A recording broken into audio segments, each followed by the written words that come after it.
Hi hello ನಮಸ್ಕಾರ. ನಾನು ನಿಮ್ಮ ಮಿತ್ರ ಮಹೇಶ್. ನೀವು ನೋಡ್ತಿದ್ರ ಸವಿನಪ್ಪ ಮಹೇಶ್ ಯೂಟ್ಯೂಬ್ ಚಾನಲ್ನ. ಫ್ರೆಂಡ್ಸ್, ಇವತ್ತು ಯಾವ ಒಂದು ವಿಷಯದ ಬಗ್ಗೆ ಚರ್ಚೆ ಮಾಡೋಣ ಅನ್ನೋ ಒಂದು ವಿಚಾರಕ್ಕೆ ಬರೋದಾದರೆ, Big Boss season 12 episode number 3 ಈ ಒಂದು ವಿಡಿಯೋದಲ್ಲಿ ಸಂಪೂರ್ಣ ನಿಮಗೆ ತಿಳಿಸ್ಕೊಡ್ತಾ ಹೋಗ್ತೀನಿ. ಯಾರೆಲ್ಲ ಚಾನಲ್ನ ಸಬ್ಸ್ಕ್ರೈಬ್ ಮಾಡಿದ ವಿಡಿಯೋ ನೋಡ್ತಿದ್ರು ಅವರೆಲ್ಲರ ಚಾನಲ್ನ ಸಬ್ಸ್ಕ್ರೈಬ್ ಮಾಡ್ಕೊಳ್ಳಿ. ಇನ್ನು ಕೇಳ ಬನ್ನಿ ಫ್ರೆಂಡ್ಸ್, ವಿಡಿಯೋ ಸ್ಟಾರ್ಟ್ ಮಾಡೋಣ. ಎಪಿಸೋಡ್ ಸ್ಟಾರ್ಟ್ ಆಗ್ತಾ ಇದ್ದಂಗೆ ಹಿಂದಿನ ದಿನ ಗೆದ್ದಿರ್ತಕ್ಕಂಥವ್ರನ್ನ ನೇಮ್ನ ಪ್ರಸ್ತಾಪ ಮಾಡ್ತಾರೆ ಕ್ಯಾಮ್ರಾದ ಎದುರು ಬಂದ್ಬಿಟ್ಟು. ಒಂಟಿಗಳ ಪೈಕಿ ಯಾರು ಫೈನಲಿಸ್ಟ್ ಆಗಬೇಕು ಅನ್ನೋದನ್ನ ಕುರಿತು ನಿಮ್ಮ ಒಂದು ನಿರ್ಧಾರ ತಿಳಿಸಿ, ನಿಮ್ಮೊಟ್ಟಿಗೆ ಪರಸ್ಪರ ಚರ್ಚಿಸಿ ಅಂತೇಳಿ ಇಲ್ಲಿ ಇವ್ರಿಗೆ ತಂದಿಕ್ಕಿದ್ರು ಅಂತ ಹೇಳ್ಬೋದು. ಆಲ್ಮೋಸ್ಟ್ ಎಲ್ಲರೂ ಸೇರ್ಕೊಂಡು ಮಲ್ಲಮ್ಮನನ್ನ ಫೈನಲಿಸ್ಟ್ ಆಗಿ ಮಾಡಿಬಿಡೋಣ, ಸುಮ್ಮನೆ ಇವರು ನಾಮಿನೇಟ್ ಮಾಡೋದು, ಆಮೇಲೆ ಆಪೋಸಿಟ್ ಇರ್ತಕ್ಕಂಥವ್ರಿಗೆ ಇವ್ರನ್ನ ನಾಮಿನೇಟ್ ಮಾಡೋದು ಬೇಜಾರು ಆಗೋ ಸಂಭವ ಜಾಸ್ತಿ ಇರ್ತೈತಿ. ಹಾಗಾಗಿ ನಮಗೂ ಸಹ ಬೇಜಾರಾಗೋದು ಬೇಡ. ಆಯಮ್ಮ ತುಂಬ ಹಳ್ಳಿಯಿಂದ ಇಲ್ಲಿ ತನಕ ಈ ಒಂದು ವಯಸ್ಸಲ್ಲಿ ಇಲ್ಲಿ ತನಕ ಈ ಥರ ಒಂದು ಸಾಧನೆ ಮಾಡಿದ್ದಾಳೆ. ಅವ್ರಿಗೊಂದು ಗೌರವಪೂರ್ವಕವಾಗಿ ನಾವು ಒಂದು ಏನಾದರೂ ಒಂದು ಮಾಡೋಣ ಅಂಥೇಳಿ ಫೈನಲಿಸ್ಟ್ಗೆ ಒಂದು ಆಯ್ಕೆ ಮಾಡ್ತಾರೆ ಅಂತ ಹೇಳ್ಬೋದು ಎಲ್ಲರೂ ಸೇರಿಕೊಂಡು. ಎಸ್ಪೆಷಲಿ ಸುಧೀರ್ ಅವರು ಸಹಿತ ಈ ಒಂದು ಪಾತ್ರದಲ್ಲಿ ತುಂಬಾ ಹೆಚ್ಚಿತ್ತು ಅಂತ ಹೇಳ್ಬೋದು. ಇಷ್ಟು ಈಸಿಯಾಗಿ ಮಲಮ್ಗ ಬಿಟ್ಕೊಡ್ತಾರೆ ಅಂತ ನಾನು ಅಂದ್ಕೊಂಡಿರಲಿಲ್ಲ. ಒಂದಿಷ್ಟು ಮಾತುಕತೆಗಳು, ಒಂದಿಷ್ಟು ಚರ್ಚೆಗಳು, ಒಂದಿಷ್ಟು ಏನಾದರೂ ಅವರ ಒಂದು ಅನಿಸಿಕೆಗಳು ಏನಾದರೂ ಚರ್ಚೆ ಮಾಡ್ಬೋದಿತ್ತ. ಇಷ್ಟು ಈಸಿಯಾಗಿ ಅವರಿಗೆ ಮಲಮ್ಮನವರಿಗೆ ಕೊಡೋದನ್ನಪ್ಪ ಅಂದರೆ ನೀವು ಯಾಕೆ ಬಿಗ್ ಬಾಸ್ಗೆ ಹೋಗೋದು ಅಂತ ನನ್ನ ಒಂದು ಅನಿಸಿಕೆ ಆಗುತ್ತೆ. ಅವ್ರ ಪರ್ಫಾರ್ಮೆನ್ಸು ಅಷ್ಟಾಗಿ ಏನು ಕಂಡು ಬರ್ತಾ ಇಲ್ಲ. ಏನಾದರೂ ಎಂಟರ್ಟೈನ್ಮೆಂಟ್ ಮಾಡ್ತಾರೆ ಜನರಿಗೆ, ಅದೂ ಇಲ್ಲ. ಬಿಗ್ ಬಾಸ್ಗೆ ಹೋಗಿದ್ದಾರೆ ಅಂತಂದರೆ ನಿಮ್ಮ ಆಟ ನೀವು ಆಡಬೇಕು, ಅವ್ರ ಆಟ ಅವ್ರು ಆಡ್ತಾರೆ. ಅದು ಬಿಟ್ಟು ಸ್ಯಾಕ್ರಿಫೈಸ್ ಮಾಡ್ತೀನಿ, ನನ್ನ ಆಟ ಬಿಟ್ಕೊಡ್ತೀನಿ ಹಂಗೆ ಹಿಂಗೆ ಅಂತಂತಂದರೆ ನೀವು ಬಿಗ್ ಬಾಸ್ಗೆ ಹೋಗಿದ್ದಕ್ಕೂ ಏನು ಪ್ರಯೋಜನ ಆಯಿತು? ಸೊ ಇದು ನನ್ನ ಒಂದು ಅನಿಸಿಕೆ. ಏನಾದರೂ ತಪ್ಪಿದ್ನಪ್ಪ ಅಂತಂದರೆ ದಯವಿಟ್ಟು ಕ್ಷಮೆ ಇರಲಿ. ಸೊ ಇದಾದ ನಂತರ ಅಮಿತ್ ಅವರು ಕರಿಯಪ್ಪ ಅವರ ಒಂದು ಗೊರಕೆಯ ಸೌಂಡು ನನಗೆ ತಾಳೋಕ್ಕಾಗ್ತಾ ಇಲ್ಲ, ಕೇಳೋಕ್ಕಾಗ್ತಾ ಇಲ್ಲ, ನಿದ್ದೆ ಮಾಡೋಕ್ಕಾಗ್ತಾ ಇಲ್ಲ ಅಂತೇಳಿ ಬಿಗ್ ಬಾಸ್ನವರಿಗೆ ಒಂದಿಷ್ಟು ಸಲಹೆಯ ಸೂಚನೆಗಳನ್ನು ಕೊಡ್ತಾ ಇದ್ದಾರೆ. ಬಿಗ್ ಬಾಸ್ ಯಾವ ರೀತಿ ಒಂದು ಪ್ರಾಬ್ಲಮ್ನ ಸಾಲ್ವ್ ಮಾಡ್ತಾರೆ ಅನ್ನೋದನ್ನ ಕಾದು ನೋಡಬೇಕಾಗಿದೆ. ಬಿಗ್ ಬಾಸ್ನವರು ಮಲ್ಲಮ್ಮನನ್ನು ಕನ್ಫ್ಯೂಷನ್ ರೂಮಿಗೆ ಕರ್ಕೊಂಡು ಕಳಿಸಿ ಯೋಗಕ್ಷೇಮದ ಬಗ್ಗೆ ವಿಚಾರ ಮಾಡ್ತಾರೆ ಅಂತ. ಇದು ನಿಮ್ಮ ಮನೆ ಥರ ಎದ್ದು ಬಿಡಿ, ಅಷ್ಟು ಹೆದರ್ಕೋಬೇಡಿ, ನಿಮ್ಮ ಮನೆಯಲ್ಲಿ ಹೇಗಿರ್ತೀರ ಅದೇ ಥರ ಇಲ್ಲಿ ಅವ್ರ ಜೊತೆ ಮುಕ್ತವಾಗಿ ವಿಚಾರ ಮಾಡಿದ್ರು ಅಂತ ಹೇಳ್ಬೋದು ಬಿಗ್ ಬಾಸ್ನವರು. ಈ ಒಂದು ಮಾತುಕತೆ ಆ ಅಮ್ಮಗೆ ಬೇಕಾಗಿತ್ತು. ಯಾಕಂದಪ್ಪ ಅಂತಂದರೆ ಅವ್ರಿಗೊಂದು ಕಾನ್ಫಿಡೆಂಟ್ ಲೆವೆಲ್ ಹೆಚ್ಚಾಗುತ್ತೆ. ಮಲ್ಲು ಅಣ್ಣ ಅವರು ಮಿಮಿಕ್ರಿ ಮಾಡ್ತಿರ್ತಾರೆ ಸ್ಪರ್ಧಿಗಳನ್ನ ಕುರಿತು, ಅವ್ರು ಹಂಗೆ ಇವ್ರು ಹಿಂಗೆ ಅಂತೇಳಿ. ಅವರು ಮಿಮಿಕ್ರಿ ಆರ್ಟಿಸ್ಟ್ ಅಲ್ಲ, ಜನಪದ ಹಾಡುಗಾರ. ಅವ್ರನ್ನ ಹೋಗಿ ಮಿಮಿಕ್ರಿ ಮಾಡೋ ಅಂತಂದರೆ ಯಾವ ರೀತಿ ಮಾಡ್ತಾರೆ? ತಮಗೆ ಹೇಗೆ ತಿಳಿಯುತ್ತೋ, ತಮಗೆ ಹೇಗೆ ಹೊಳೆಯುತ್ತೋ ಆ ರೀತಿ ಮಾಡ್ತಾರೆ. ನೋಡೋಕ್ಕೊಂಥರ ಚೆನ್ನಾಗಿರಲಿಲ್ಲ. ಆದರೂ ಈ ಒಂದು ಮಿಮಿಕ್ರಿಗೆ ಬಿದ್ದು ನಕ್ಕಿದ್ದು ನಮ್ಮ ಸ್ಪಂದನ ಅವರು. ಅದರಲ್ಲಿ ಏನು ಜೋಕ್ ಕಾಣುತ್ತೋ ಅಂತ ಆ ಲೆವೆಲ್ಗೆ ನಕ್ಕರು ಅಂತ ನನಗೆ ಗೊತ್ತಾಗಲಿಲ್ಲ. ನೀವೇನಾದ್ರು ನಕ್ಕರ ಫ್ರೆಂಡ್ಸ್? ನನಗಂತೂ ನಗುನೂ ಬರಲಿಲ್ಲ. ಅಷ್ಟು ನಗು ತರುವಷ್ಟು ಕಾಮಿಡಿ ಇತ್ತು ಆ ಒಂದು ಮಿಮಿಕ್ರಿಯಲ್ಲಿ ಅಂತ. ಈ ಒಂದು ಮಿಮಿಕ್ರಿ ಮಾಡೋ ಸಂದರ್ಭದಲ್ಲಿ ಅಶ್ವಿನಿ ಗೌಡ ಅವರು ಮಾಳು ಅಣ್ಣವ್ರನ್ನ ಕರೀತಾರೆ, ಮಲ್ಲು ಅಣ್ಣವ್ರನ್ನ ಕರೀತಾರೆ. ಮಲ್ಲು ಅಣ್ಣ ಬನ್ನಿ ನನ್ನ ಜೊತೆ ಬನ್ನಿ, ನನ್ನ ಹತ್ರ ಬನ್ನಿ ಅಂತೇಳಿ. ಸೊ ಇದು ಧನುಷ್ಗೆ ಇಷ್ಟ ಆಗೋದಿಲ್ಲ, ಬೇಜಾರಾಗುತ್ತೆ. ತಡಿ ಒಂದು 5 ನಿಮಿಷ ಬಿಟ್ಟು ಕಳಿಸಿಬಿಡ್ತೀನಿ ಅಂತೇಳಿ ಹೇಳ್ತಾರೆ. ಬಟ್ ಪದೇ 3-4 ಸತಿ ಮಲ್ಲು ಬನ್ನಿ ಅಂತೇಳಿ ಅವ್ರನ್ನ ಕರೀತಾರೆ. ಈ ಒಂದು ವಿಷಯ ಏನಾಗುತ್ತೆ, ಧನುಷಿಗೆ ಟ್ರಿಗರ್ ಆಗುತ್ತೆ. ನಾನು ಎಂಟರ್ಟೈನ್ಮೆಂಟ್ ಮಾಡಿಸ್ಕೊಳ್ತಾ ಇದ್ದೀನಿ, ಆದ್ರೂ ಇವ್ರು ಕರೆದ್ರಲ್ಲ ಅಂತೇಳಿ ಒಂದು ಭಾವನೆ ಅವರಲ್ಲಿ ಮೂಡುತ್ತೆ. ಸೊ ಈ ಒಂದು ವಿಚಾರನ ಇಟ್ಕೊಂಡು ಡೈರೆಕ್ಟ್ ಹೋಗಿ ಅಶ್ವಿನಿ ಅವ್ರ ಹತ್ರ ಕೇಳ್ತಾರೆ, ನೀವು ಈ ರೀತಿ ಕೇಳಬಾರ್ದಿತ್ತು. ಯಾಕಂದಪ್ಪ ಅಂದ್ರೆ ನಾನು ಅವ್ರ ಹತ್ರ ಎಂಟರ್ಟೈನ್ಮೆಂಟ್ ಮಾಡಿಸ್ಕೊಳ್ತಾ ಇದ್ದೆ. ರಾಜಮಾತೆ ಆಗಿದ್ದ ತಕ್ಷಣ ನಿಮಗೇನು 2 ಕೊಂಬಿದೆಯೇನ, ನಿಮಗೆ ಬಂದ ತಕ್ಷಣ ಬಿಟ್ಟು ನಾವು ಕಳಿಸ್ಬಿಡ್ಬೇಕಾ ಅಂತೇಳಿ ಈ ರೀತಿಯಾಗಿರ್ತಕ್ಕಂಥ ಒಂದಿಷ್ಟು ವಿಚಾರಗಳು ಅವರೊಡನೆ ಚರ್ಚೆ ಆಗುತ್ತೆ. ಸೊ ಇದಕ್ಕೆ ಉತ್ತರ ಕೊಟ್ಟಿರ್ತಕ್ಕಂಥ ಅಶ್ವಿನಿ ಅವರು, ನೀವು ಅವರೊಟ್ಟಿಗೆ ಇರ್ತೀರಾ ಅಂದರೆ ಜಂಟಿಯವರೊಟ್ಟಿಗೆ. ಈಗ ಗೊತ್ತಾಯಿತು, ಸ್ಪಂದನ ಅವರು ಎಲ್ಲಿದ್ದಾರೆ, ಅಲ್ಲಿದ್ದಾರೆ ಇವರು ಧನುಷ್ ಅವರು. ಸೊ ಈ ಒಂದು ಮ್ಯಾಟ್ರು ಅಶ್ವಿನಿ ಗೌಡ ಅವರಿಗೆ ಸಹಿಸ್ಕೊಳಕ್ಕಾಗ್ತಾ ಇಲ್ಲ. ನೀವು ಅವ್ರ ಜೊತೆನೇ ಇರಬೇಡಿ, ಬಂದಲ್ಲಿಂದ ನೋಡ್ತಾ ಇದ್ದೀನಿ ನಾನು, ನೀವು ಅಲ್ಲೇ ಅವ್ರ ಜೊತೆನೇ ಇರ್ತೀರಾ ಹಾಗೆ ಹೀಗೆ ಅಂತ ಪ್ರಸ್ತಾಪ ಮಾಡಿದರು. ನನಗೇನು ನಾಮಿನೇಷನ್ ಮಾಡ್ತಾರಂತ ಭಯ ಇಲ್ಲ, ಹಂಗೂ ಇಲ್ಲ. ಇವತ್ತು ನಾಮಿನೇಷನ್ ಮಾಡಿದ್ರೆ ಇವತ್ತೇ ಹೋಗ್ಬಿಡ್ತೀನಿ ಅಂತ ಹೇಳ್ತಾರೆ ಧನುಷ್ ಅವರು. ಸೊ ಆ್ಯಕ್ಚುಲಿ ಗೇಮ್ನ ಚೆನ್ನಾಗಿ ಅರ್ಥ ಮಾಡ್ಕೊಂಡಿದ್ದು ಅಂತಂತಂದರೆ ಧನುಷ್ ಅವರು ತುಂಬಾ ಚೆನ್ನಾಗಿ ಅರ್ಥ ಮಾಡ್ಕೊಂಡಿದ್ದಾರೆ. ಬಟ್ ಈ ಒಂದು ಅನವಶ್ಯಕವಾಗಿರ್ತಕ್ಕಂಥ ಜಗಳಗಳು, ಆಮೇಲೆ ಈ ಒಂದು ವಾದ ವಿವಾದಗಳು ಬೇಕಿರಲಿಲ್ಲೇನೋ ಅಂತ ನನ್ನ ಒಂದು ಅನಿಸಿಕೆ ಆಗುತ್ತೆ.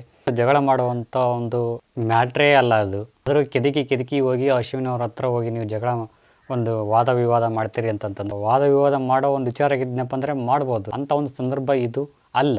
ಇರ್ಲಾರ್ದ ಇರುವೆ ತಗೊಂಡು ಕುಂಡಿಯೊಳಗೆ ಹಾಕ್ಕೊಂಡ್ರಂತಾರಲ್ಲ, ಅದರಂಗಾಯ್ತು ನಿಮ್ಮ ಬಾಳೆ. ಒಂದು ಗೇಮ್ ಆರಂಭವಾಗುತ್ತೆ, ಡ್ರಮ್ ಬ್ಯಾಲೆನ್ಸ್ ಅಂತೇಳಿ. ಒಂಟಿ ತಂಡದವರು ಒಬ್ಬೊಬ್ಬರೇ ಆಡಬೇಕಾಗುತ್ತೆ, ಜಂಟಿ ತಂಡದವರು ಇಬ್ಬಿಬ್ಬರು ಆಡಬೇಕಾಗುತ್ತೆ. ಡ್ರಮ್ ಅಲ್ಲಿ ಬ್ಯಾಲೆನ್ಸ್ನ ಮಾಡ್ಕೋಬೇಕಾಗುತ್ತೆ. ಸೊ ಒಬ್ಬೊಬ್ಬರೇ ಬ್ಯಾಲೆನ್ಸ್ ಮಾಡೋದೇ ಕಷ್ಟ. ಅಂಥದ್ರಲ್ಲಿ ಇಬ್ಬಿಬ್ಬರು ಒಂದು ಡ್ರಮ್ ಮೇಲೆ ನಿಂತ್ಕೊಂಡು ಬ್ಯಾಲೆನ್ಸ್ ಮಾಡ್ಬೇಕನ್ನೋದು ತುಂಬಾನೇ ಕಷ್ಟ ಅಂತಲೇ ಹೇಳ್ಬೋದು. ಸೊ ಈ ಒಂದು ಗೇಮ್ನ ಗಿಲ್ಲಿ ಮತ್ತು ಕಾವ್ಯ ಅವರು ತುಂಬಾ ಚೆನ್ನಾಗಿ ಆಡಿದ್ರು ಅಂತ ಹೇಳ್ಬೋದು. ಹಾಗೆಯೇ ಮಾಳು ಮತ್ತು ಸ್ಪಂದನ ಅವರು ಸಹಿತ ತುಂಬಾ ಚೆನ್ನಾಗಿ ಆಡಿದ್ರು ಅಂತ ಹೇಳ್ಬೋದು. ಈ ಒಂದು ಗೇಮಲ್ಲಿ ಸಹಿತ ಒಂಟಿ ತಂಡದವರು ಗೆಲ್ತಾರೆ. ಧನುಷ್ ಅವರು ಫಿನಾಲಿಗೆ ಹೋಗ್ತಕ್ಕಂಥ ಕಂಟೆಸ್ಟೆಂಟ್ ಆಗಿ ಹೊರಹೊಮ್ಮುತ್ತಾರೆ. ಮಾಳು ಅಣ್ಣನದೊಂದು ಸಮಸ್ಯೆ ಆಗುತ್ತೆ, ಕಿರಿಕ್ ಆಗುತ್ತೆ.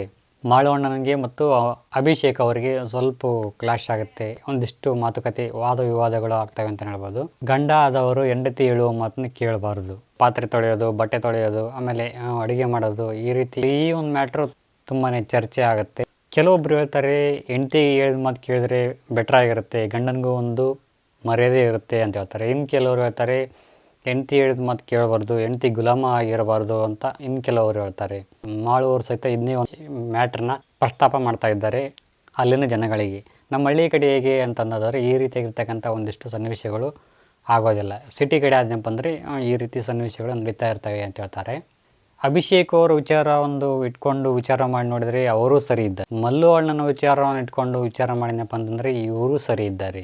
ಒಟ್ಟಿನಲ್ಲಿ ಇವರಿಬ್ಬರಲ್ಲಿ ಯಾರೂ ತಪ್ಪು ಅನ್ನೋಂಗೆ ಇಲ್ಲ, ಇಬ್ಬರು ಸರಿ ಇದ್ದಾರೆ. ಬಟ್ ಹೇಳುವ ರೀತಿ ಇದೆಯಲ್ಲ ಅದು ತುಂಬಾ ವಿಶೇಷವಾಗಿರ್ತಕ್ಕಂಥ ಪ್ರಭಾವವನ್ನು ಬೀರುತ್ತದೆ ಅಂತ ನನ್ನ ಒಂದು ಅನಿಸಿಕೆ ಆಗುತ್ತೆ. ಇದು ಹೆಂಗೆ ಅಂತಂದರೆ ಸಂದರ್ಭಕ್ಕನುಸಾರವಾಗಿ ಅವಲಂಬನೆ ಆಗುತ್ತೆ. ಉದಾಹರಣೆ ಹೇಳಬೇಕು ಅಂತಂದರೆ ಒಂದು ತುಂಬಿದ ಕುಟುಂಬ ಇತ್ತು ಅಂತ ಇಟ್ಕೊಳ್ಳಿ ಒಂದು ಮನೆಯಲ್ಲಿ. ಆ ಒಂದು ಮನೆಯಲ್ಲಿ ಅಜ್ಜ, ಅಜ್ಜಿ, ಅಪ್ಪ, ಅಮ್ಮ, ಅಣ್ಣಂದಿರು, ಅಕ್ಕಂದಿರು, ತಂಗಿಯರು, ಅತ್ತಿಗೆಯಂದಿರು, ಅತ್ತಿಗೆ ಮಕ್ಕಳು, ಈ ರೀತಿ ಒಂದಿಷ್ಟು ತುಂಬಿದ ಕುಟುಂಬ ಇತ್ತು ಅಂತ ಇಟ್ಕೊಳ್ಳಿ.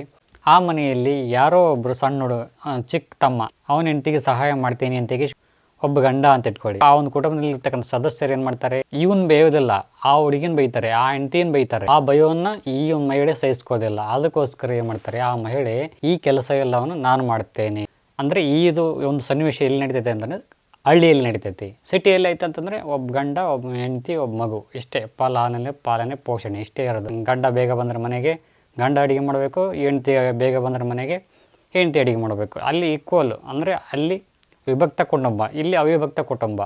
ತಂದೆ ತಾಯಿನ ಜೋಪಾನ ಮಾಡ್ತಕ್ಕಂಥ ಒಬ್ಬ ಹುಡುಗ ಇರ್ಬೋದು. ಹೆಂಡತಿ ಅನಾರೋಗ್ಯವಾಗಿದ್ದಾಗ ಈ ರೀತಿಯಾಗಿರ್ತಕ್ಕಂಥ ಒಂದಿಷ್ಟು ಕೆಲಸಗಳನ್ನು ಸಹ ಮಾಡೋದು ನೋಡಿದ್ದೀವಿ. ಇದು ನಮ್ಮ ಒಂದು ಕರ್ತವ್ಯ. ಜನ್ಮ ಕೊಟ್ಟವ್ರಿಗೆ, ಜನ್ಮ ಇರೋರಿಗೂ, ಜೊತೆಯಾಗಿರ್ತೀನಿ ಅಂತ ಬಂದವರಿಗೆ ಒಂದಿಷ್ಟು ಏನಾದರೂ ತೊಂದರೆಗಳು, ತಾಪತ್ರೆಗಳಾದಾಗ ಈ ರೀತಿ ಅವರೇ ಮಾಡಬೇಕು ಅಂತಂದರೆ ಆಗೋಲ್ಲ. ಸಮಯ ಸಂದರ್ಭಕ್ಕನುಸಾರವಾಗಿ ನಾವು ಬದಲಾಗಲೇಬೇಕು. ಇದು ಜಗದ ನಿಯಮ. ಬದಲಾಗ್ಲಿನಪ್ಪ ಅಂದರೆ ಹೊಟ್ಟೆ ಕೂಳು ಸಿಗೋದಿಲ್ಲ. ಮಾಳು ಅಣ್ಣ ಹಿಂಗೆಲ್ಲ ಮಾತಾಡ್ತಾನಲ್ಲ, ಅಣ್ಣ ಸ್ವಲ್ಪ ಹುಷಾರಾಗಿರೋ ಅಣ್ಣ, ಇಲ್ಲಿ ಬಿಗ್ ಬಾಸ್ ಮನೆಯಲ್ಲಿ ಸ್ವಲ್ಪ ಹುಷಾರಾಗಿರೋಣ. ಇಲ್ಲಿ ತಲೆ ಬೋಳ್ಸ್ಕೊಂಡವ್ರನ್ನೂ ನೋಡಿದ್ದೀವಿ, ಮೀಸೆನೂ ಬೋಳ್ಸ್ಕೊಂಡವ್ರನ್ನೂ ನೋಡಿದ್ದೇವೆ, ಲಂಗದವಣಿ ಹಾಕ್ಕೊಂಡು ಸೋಗ್ ಮಾಡಿದವ್ರನ್ನೂ ಸಹ ನೋಡಿದ್ದೇವೆ. ಕಿಂಚಿಷ್ಟು ಅಡುಗೆ ಮಾಡೋಕ್ಕೆ ಬರಂಗಿಲ್ಲ ಅಂತೇಳಿ ಅಡುಗೆ ಮಾಡಿ ಊಟ ಬಡಿಸಿದವ್ರನ್ನೂ ಸಹ ನೋಡಿದ್ದೇವೆ. ಬಳೆಗೆ ಚಪ್ಪಾಳೆ ಸಿಕ್ಕಿದ್ದು ಸಹ ನೋಡಿದ್ದೇವೆ. ಮಾಳವಣ್ಣ ಇಷ್ಟೆಲ್ಲ ಹೇಳ್ತಾ ಇದ್ದೀರಿ ಅಂತಂತಂದ್ರೆ ನಿಮ್ಮ ಮುಂದಿನ ಭವಿಷ್ಯ ಮೊದ್ಲು ಎಲ್ಲ ನಮ್ಮ ಕೈಲೇ ಇದ್ದಂಗಿರುತ್ತೆ, ಆಮೇಲೆ ನಿಧಾನ ಕಣ್ಣನ್ ಕೈಗೆ ಹೋಗ್ಬಿಟ್ಟಿರುತ್ತೆ. ನಿಮ್ಮ ಮುಂದಿನ ಭವಿಷ್ಯ ನನ್ನ ಕಣ್ಣು ಮುಂದೆನೇ ಇದೆ ಅಲ್ವಡ. ಇದನ್ನ ಇಲ್ಲಿ ಬಿಟ್ಬಿಡೋಣ, ಮುಂದಿನ ಒಂದು ವಿಚಾರಕ್ಕೆ ಬರೋಣ. ಆಟದಲ್ಲೊಂದು ಆಟ, ಮತ್ತೊಂದು ಆಟ, ಸೀಕ್ರೆಟ್ ಟಾಸ್ಕ್. ಈ ಒಂದು ಟಾಸ್ಕ್ನ ಸತೀಶ್ ಮತ್ತು ಚಂದ್ರಪ್ರಭು ಅವರಿಗೆ ಕೊಡ್ತಾರೆ. ನಿಮ್ಮ ಒಂದು ತಂಡವನ್ನು ಸೋಲಿಸಿನಪ್ಪ ಅಂತಂದರೆ ನೀವು ಫೈನಲಿಸ್ಟ್ ಆಗಿ ಆಯ್ಕೆ ಆಗಬಹುದು ಅಂತ ಹೇಳ್ತಾರೆ. ಚಾನ್ಸ್ನ ಬಿಟ್ಕೊಡ್ತಾರೆ ಅವರು.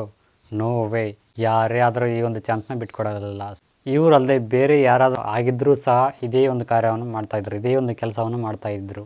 ಸಿಕ್ಕಿರೋ ಒಂದು ಅಪರ್ಚುನಿಟಿನ ಸದುಪಯೋಗ ಪಡಿಸ್ಕೊಳ್ಳೋದೇ ಜಾಣತನ. ಬಿಗ್ ಬಾಸ್ನವರು ಒಂದು ಗೇಮ್ನ ಆರಂಭ ಪಡಿಸ್ತಾರೆ. ಪೂಲಿನ ಒಳಗೆ ಕೀಗಳ ಬಳಗ ಅಂತೇಳಿ ಒಂದಿಷ್ಟು ಕೀಗಳು ಅದರೊಳಗೆ ನೀರೊಳಗೆ ಹಾಕಿರ್ತಾರೆ. ಆ ಕೀಗಳನ್ನು ತಗೊಂಬಂದು ಕಳಿಸಿ ಇವ್ರನ್ನ ಬಿಡಿಸ್ಬೇಕಾಗೈತಿ. ಸ್ಪರ್ಧಿಗಳನ್ನ ಬಂಧಿಸಿಬಿಟ್ಟಿರ್ತಾರೆ, ಅಂದರೆ ಜಂಟಿ ತಂಡದವ್ರನ್ನ ಬಂಧಿಸಿಬಿಟ್ಟಿರ್ತಾರೆ. ಯಾರು ಬೇಗ ಬಿಡಿಸ್ತಾರೋ ಅವರು ವಿನ್ ಆದಂತೆ. ಸೊ ಇಲ್ಲಿ ಒಂದಿಷ್ಟು ಸ್ಟ್ರಾಟಜಿಗಳನ್ನು ಉಪಯೋಗಿಸಿಕೊಂಡು ಚಂದ್ರಪ್ರಭಾ ಅವರು ಇನ್ನು ಈ ಒಂದು ಗೇಮ್ ಪೆಂಡಿಂಗಲ್ಲಿದೆ. ಯಾರು ಗೆಲ್ತಾರೆ ಅನ್ನೋದನ್ನು ಇನ್ನೂ ಕುತೂಹಲಕಾರಿಯಾಗಿದೆ. ಸೊ ಗೆದ್ನಪ್ಪ ಅಂತಂದರೆ ಇವರಿಗೆ ಬೆನಿಫಿಟ್ ಆಗುತ್ತೆ. ಯಾರಿಗೆ ಅನ್ನೋದಾದರೆ ಈ ಒಂಟಿ ತಂಡದವ್ರು ಗೆದ್ನಪ್ಪ ಅಂತಂದರೆ ಚಂದ್ರಪ್ರಭಾ ಸತೀಶ್ ಅವರಿಗೆ ಬೆನಿಫಿಟ್ ಆಗುತ್ತೆ. ಜಂಟಿ ತಂಡದವ್ರು ಏನಾದ್ರು ಗೆದ್ನಪ್ಪ ಅಂತಂದರೆ ಆಯಿತು, ಮತ್ತೇನಾದರೂ ಟ್ವಿಸ್ಟ್ ಅನ್ನೋ ಟರ್ನ್ ಏನಾದ್ರು ಕೊಡ್ತಾರೋ ಏನೋ ಬಿಗ್ ಬಾಸ್ನವರು. 4ನೇ ಒಂದು ಎಪಿಸೋಡಿಗೆ ಬರೋಣ. ಇವಾಗ ಹಿಂದಿನ ಒಂದು ಎಪಿಸೋಡಲ್ಲಿ ಏನು ಅರ್ಧಕ್ಕೆ ನಿಂತಿತ್ತು ಆ ಒಂದು ಗೇಮು ಇವಾಗ ಪೂರ್ಣಗೊಳ್ತಾ ಇದೆ. ಅಂತೂ ಇಂತೂ ಒಂಟಿ ತಂಡದವರು ಗೆದ್ದರು. ಸತೀಶ್ ಮತ್ತು ಚಂದ್ರಪ್ರಭಾ ಅವರ ಒಂದು ಚಮತ್ಕಾರದಿಂದ ಆ ಬಾಬಾ ಏನು ಡ್ರಾಮಾ ಮಾಡಿದಾರೆ ರೀ ಅವರು. ಅವ್ನ್ ಗೇಮ್ ಆಡ್ಬೇಕಾದ್ರೆ ಕುತ್ಕೊಳ್ಳೋದೇನು, ತಲೆ ಮೇಲೆ ಕೈ ಇಟ್ಕೊಂಡು ಕುತ್ಕೊಳ್ಳೋದೇನು, ಬೇಗ ಬನ್ನಿ ಅಂತ ಕಿರ್ಚೋದೇನು, ನೆಕ್ಸ್ಟ್ ಲೆವೆಲ್ ಬಿಡ್ರಿ ನೀವು. ಅದೇನೋ ಹೇಳ್ತಾರಲ್ಲ, ರೋಗಿ ಬಯಸಿದ್ದು ಹಾಲುವನ್ನ, ಡಾಕ್ಟರ್ ಹೇಳಿದ್ದು ಹಾಲುವನ್ನ ಅಂತೇಳಿ. ಹಂಗಾಯ್ತು ನಿಮ್ಮ ಒಂದು ಪರಿಸ್ಥಿತಿ. ಒಂಟಿ ತಂಡ ಗೆದ್ದಿದ್ದಕ್ಕೆ ನಿಮ್ಮಲ್ಲಿ ಫೈನಲಿಸ್ಟ್ ಯಾರಾಗ್ತೀರಿ ಅಂತೇಳಿ ಒಮ್ಮತದಿಂದ ಚರ್ಚೆ ಮಾಡಿ ಒಬ್ಬರ ನೇಮನ್ನು ತಿಳಿಸಿ ಅಂತ ಹೇಳ್ತಾರೆ ಬಿಗ್ ಬಾಸ್ನವರು. ಸೊ ಆಗ ಸುಧೀರ್ ಅವ್ರನ್ನ ಹೆಸರನ್ನ ಸೂಚನೆ ಮಾಡ್ತಾರೆ ಎಲ್ಲರೂ ಸೇರಿಕೊಂಡು. ಇಲ್ಲಿ ಅಶ್ವಿನಿ ಮತ್ತು ಅಭಿಷೇಕ್ ಅವರು ತುಂಬಾನೇ ಒಂದು ಅಪ್ಸೈಟ್ ಇಂದ ಮಾತಾಡ್ತಾ ಇದ್ದಾರೆ. ಗೇಮ್ ಆಡೋಕೆ, ಆಟ ಆಡೋಕೆ ಚಾನ್ಸಸ್ ಸಿಗ್ತಾ ಇಲ್ಲ. ಸಿಕ್ಕರೂ ನಾವು ಅದನ್ನ ಪ್ರೂವ್ ಮಾಡ್ಕೊಳಕ್ ಆಗ್ತಾ ಇಲ್ಲ. ನಾವು ಈ ಮನೆಯಲ್ಲಿ ಕಳೆದೋಗ್ತಾ ಇದ್ದೀವಿ. ಬೇರೆಯವ್ರನ್ನ ನೋಡಿ ನಾವು ಹೊಟ್ಟೆ ಹುರ್ಕೊಳ್ಳೋಂಗಾಗಿದೆ. ಗಿಲ್ಲಿಗೂ ಮತ್ತು ಚಂದ್ರಪ್ರಭು ಸಿಗ್ತಕ್ಕಂಥ ಸ್ಪೇಸ್ ಏನಿದೆ ಅದು ನಮಗೆ ಸಿಗ್ತಾ ಇಲ್ಲ. ಕಿರಿಕ್ ಆದ್ರೂ ಸಹಿತ ಅವ್ರಿಗೆ ಆಗ್ತಾ ಇದೆ, ಬಟ್ ನಮಗೆ ಅಲ್ಲಿ ಪ್ರೂವ್ ಮಾಡ್ಕೊಳ್ಳೋಕೆ ಏನು ಒಂದು ಆಗ್ತಾ ಇಲ್ಲ. ಏನ್ ಮಾಡ್ಬೇಕು ಅಂತಾನೆ ಗೊತ್ತಾಗ್ತಾ ಇಲ್ಲ ಅಂತೇಳಿ ತುಂಬಾನೇ ಒಂದು ಬೇಜಾರಲ್ಲಿ ಒಂದು ಡಿಸ್ಕಷನ್ ಪ್ರಾರಂಭಿಸ್ತಾರೆ ಅಂತ ಹೇಳ್ಬೋದು ಈ ಒಂದು ಸನ್ನಿವೇಶದಲ್ಲಿ. ಇದಾದ ನಂತರ ಸೀಕ್ರೆಟ್ ಟಾಸ್ಕ್ ಏನಿದೆ, ಒಂದು ಸತೀಶ್ ಅವರಿಗೆ ಮತ್ತು ಚಂದ್ರಪ್ರಭಾ ಅವರಿಗೆ ಕೊಟ್ಟಿರ್ತಕ್ಕಂಥ ಸೀಕ್ರೆಟ್ ಟಾಸ್ಕ್ ಏನಿದೆ ಅದನ್ನ ರಿವೀಲ್ ಮಾಡ್ತಾರೆ. ಫೈನಲಿ ಈ ಒಂದು ಕಂಟೆಸ್ಟೆಂಟ್ಸ್ ಗಳು ಫೈನಲಿಸ್ಟ್ ಆಗಿ ಆಯ್ಕೆ ಆಗಿದ್ದಾರೆ ಅಂತ ಹೇಳಿ ಹೇಳ್ತಾರೆ. ಈ ಒಂದು ಮಹತ್ವದ ಒಂದು ಕಾರ್ಯಕ್ಕೆ ಯಾರು ಕಾರಣ, ಹೇಗೆ ಕಾರಣ ಅನ್ನೋದನ್ನ ಸ್ವಲ್ಪ ಪ್ರಸ್ತಾಪವಾಗಿ ಮನೆಯವರೆಲ್ಲರಿಗೆ ಹೇಳ್ರಿ ಅಂತೇಳಿ ಬಿಗ್ ಬಾಸ್ನವರು ತಿಳಿಸ್ತಾರೆ ಚಂದ್ರಪ್ರಭಾ ಅವರಿಗೆ ಮತ್ತು ಸತೀಶ್ ಅವರಿಗೆ.